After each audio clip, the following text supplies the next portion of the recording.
Welcome to Shakespeare FC, The Words, a 5-minute journey into the individual bits of language that were forged, fletched, hewn, and hammered, and sometimes crowbarred, into existence by our brilliant and witty Warwickshirean wordsmith, or, as you become more familiar, Uncle Will. I'm your host, Kari Marshall. There is a moment when the night cannot hold.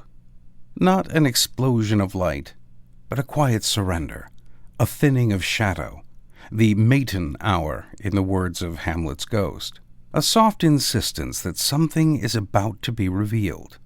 We rarely notice it as it happens, only afterwards, when shapes return and certainty begins to gather. Well, our insomniac uncle understood that moment, not simply as a time of day, but as a turning point. Because when it arrives in his plays, something is about to be seen clearly for the first time. The word is dawn. And in one of his most famous histories, it rises over a battlefield, soldiers mulling and musing their fate, and a nation waiting to discover what it will become. By the fourth act of William's Henry V, the English army, exhausted and outnumbered, waits in the dark hours before the decisive and bloody battle of Agincourt. King Henry has walked among his soldiers in disguise, listening, weighing, understanding the cost of what is to come. Night has been a heavy space of doubt, fear, and quiet reckoning, or as the chorus says, the poor condemned English, like sacrifices, by their watchful fires sit patiently and inly ruminate the morning's danger. But morning will not wait. And as the light begins to break, Uncle Will gives us one of his most elevated images of dawn, the fate of the lowly soldier that must wake and help his betters to their horses and dutifully follow men who differ from them only in ceremony and circumstance. But like a lackey from the rise to set, sweats in the eye of Phoebus, and all night sleeps in Elysium. Next day after dawn doth rise and help Hyperion to his horse, and follows so the ever-running year with profitable labor to his grave. And but for ceremony, such a wretch, winding up days with toil and nights with sleep, had the forehand and vantage of a king. The word dawn comes from the Old English, dagian, to become day. Not a fixed moment, but a process. A transition from obscurity into visibility.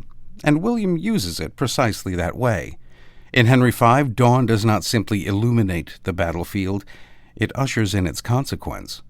Uncle Will would also usher in dawn in his Measure for Measure and Two Noble Kinsmen. Across these works, dawn becomes more than light. It's a revelation, a moment when the world is asked to show itself truthfully. And it is in an inlet of the Baltimore Harbor 2 centuries later, in 1814, where a young American lawyer rose from his fitful sleep to survey the battle that raged over Fort McHenry. It was there, in dawn's early light, that Francis Scott Key beheld a tattered but defiant flag waving in the emerging light and would pen the anthem of a nation.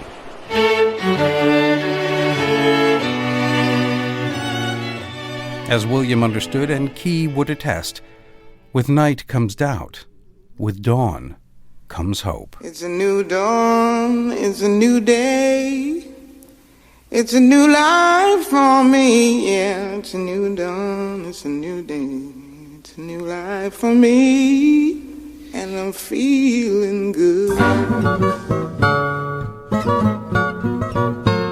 Well, alas and alack, my friends, that is all we have time for.